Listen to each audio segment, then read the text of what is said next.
हरी हरी बोल मित्रों।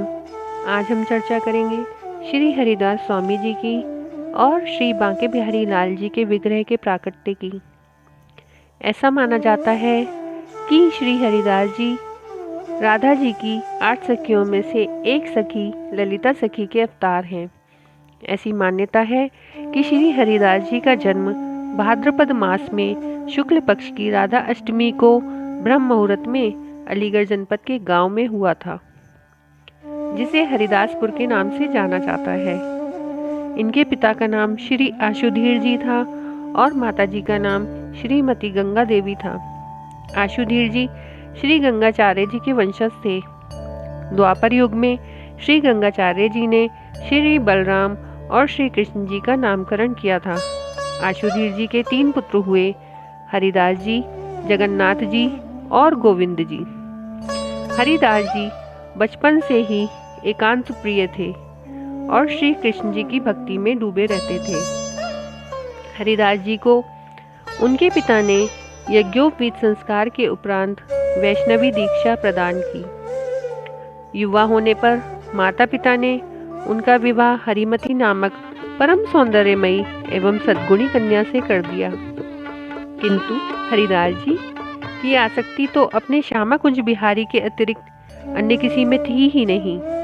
उन्हें ग्रस्त जीवन से विमुख देखकर उनकी पतिव्रता पत्नी ने उनकी साधना में विघ्न न उपस्थित करने के उद्देश्य से योगाग्नि के माध्यम से अपना शरीर त्याग दिया और उनका तेज स्वामी हरिदास जी के चरणों में लीन हो गया।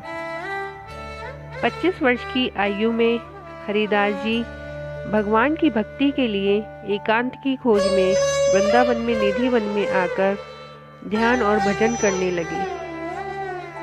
उन्हें अनासक्त भाव से भगवत भजन में लीन रहने से बड़ा ही आनंद मिलता था। हरिदास जी का कंठ बहुत ही मधुर था।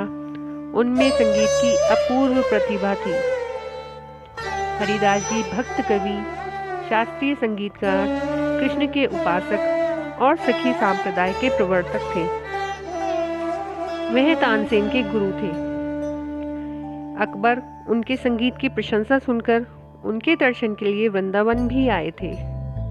उन्होंने तानसेन से कहा, आपके गुरु तो आपसे भी बहुत अच्छा गाते हैं।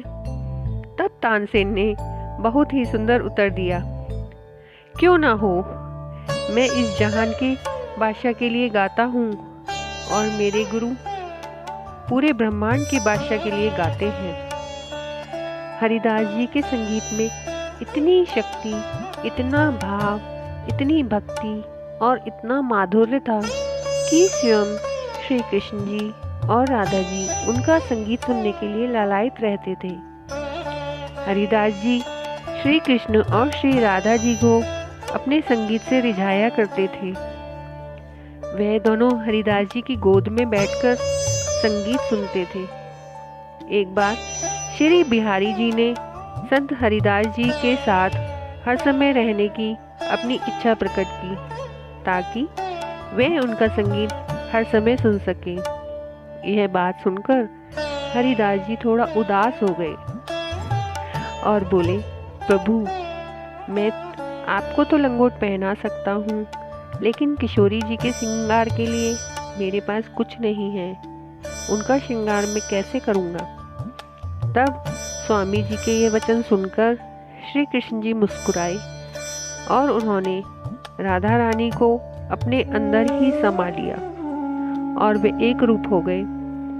जब श्यामा जी और श्याम जी एक दूसरे में समाकर एक विग्रह के रूप में प्रकट हुए तो बाबा हरिदास जी ने उस विग्रह को श्री बांके बिहारी जी का नाम दिया।